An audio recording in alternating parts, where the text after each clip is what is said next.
আমার বাবার জন্য কিছু টাকা দান করব, এখন কাকে দিলে বেশি উত্তম হবে? আমরা আমাদের মৃত মা বাবার জন্য, স্বামী স্ত্রীর জন্য, আত্মীয় স্বজনের জন্য, একে অন্যের জন্য অনেক সময় দান করি, তাই না? এই দানের টাকা সবচেয়ে বেশি কাকে দিলে উত্তম হবে? এ ব্যাপারে নবী করিম সাল্লাল্লাহু আলাইহি ওয়াসাল্লামের হাদিসের দিকে তাকালে আমরা দেখতে পাই, দানের জন্য সবচেয়ে উত্তম হলো নিজের রক্ত সম্পর্কীয় কোনো আত্মীয় স্বজন যদি অভাবী থাকে তাদেরকে দান করতে হবে। তাদের হক এবং অধিকার সবচাইতে বেশি। নবী করিম সাল্লাল্লাহু আলাইহি ওয়াসাল্লাম বলেছেন, আস-সাদাকাতু আলাল মিসকিনি সাদাকাহ।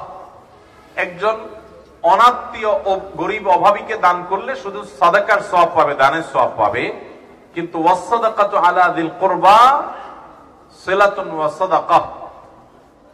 যদি তুমি আত্মীয় কোন গরিব হয়, সেই গরিব আত্মীয়কে দান করো, তাহলে তুমি দুটি সওয়াব পাবে। এক হলো আত্মীয়তার সম্পর্ক রক্ষা হলো, সেটি একটি সওয়াব, আরেকটি হলো দানের সওয়াব।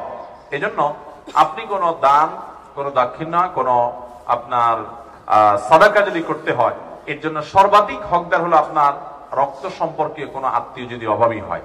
ধরুন আপনি নিজে প্রাপ্তবয়স্ক, আপনার প্রাপ্তবয়স্ক ভাই আছেন অভাবী, তাহলে ভাইকে আপনি অগ্রাধিকার দিবেন। আপনার বোন আছেন অভাবী, তাদেরকে অগ্রাধিকার দিবেন। ভাতিজা ভাতাজি অভাবী আছে, তাদেরকে অগ্রাধিকার দিবেন। আপনার চাচা ফুপু গরিব আছেন, তাদেরকে অগ্রাধিকার দিবেন। এরকম লোকদেরকে, রক্ত সম্পর্কে আত্মীয় স্বজনকে অগ্রাধিকার দিবেন। এর মানে আবার এটা না যে শুধু তাদেরকেই দিবেন আর কাউকে দিবেন না, এদেরকে অগ্রাধিকার দিবেন, এদেরকে আগে দিবেন, এরপরে বাকিদেরকে দিবেন। এটা হলো সবচেয়ে উত্তম।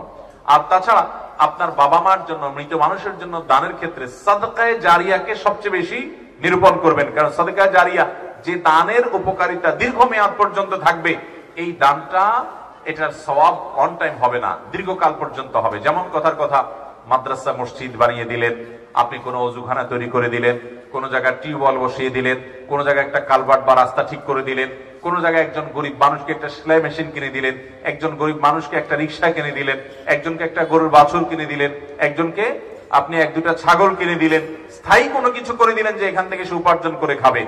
অথবা আপনি একটা গাছ লাগালেন, কয়েকটা গাছ লাগালেন, সেগুলো যদি পরিচর্যা করে বড় করতে পারেন এবং বলেন যে আল্লাহ, এই গাছ লাগানোটা ইবাদত, আমরা অনেকে জানি না, এই ইবাদতটা, এই নেকামলটা আমি করলাম আমার মৃত বাবার থেকে, মায়ের তরফ থেকে, তো এটা হবে তার জন্য সবচেয়ে উত্তম। অন টাইম ইবাদতের চাইতে সাদকামূলক বা সাদকায়ে জারিয়ামূলক ইবাদত, এটা মৃত মানুষের জন্য অনেক বেশি উপকারী হয়। আল্লাহ আমাদেরকে আমলের তৌফিক দান করুন।